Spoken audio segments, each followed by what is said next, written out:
तर ठाण्यामध्ये राष्ट्रवादी शपनं आंदोलन केलेलं आहे। केंद्रीय मंत्री धर्मेंद्र प्रधान यांच्या राजीनाम्यासाठी हे आंदोलन केले गेलं। पेपरफुटी आणि शिक्षण घोटाळ्याबाबत राष्ट्रवादी शपकडून निषेध व्यक्त केला गेला आहे।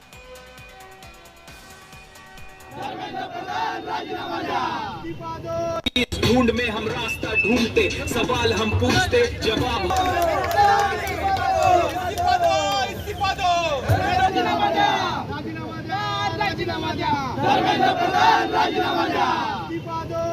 ढूंढ में हम रास्ता ढूंढते, सवाल हम पूछते, जवाब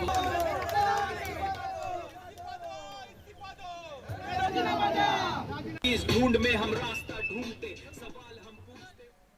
धर्मेंद्र प्रधानांना तिथे आपण ठाण्यात घेऊन आले। डुप्लिकेट धर्मेंद्र प्रधानांना त्यांना जाग करून द्यायची आहे ना, जाग त्यामुळे आपण त्याला आता जिवंत व्यक्ती येतो तर काय करू शकत नाही। पुतळा आणला तर पोलीस आंदोलन पण करून देत नाही।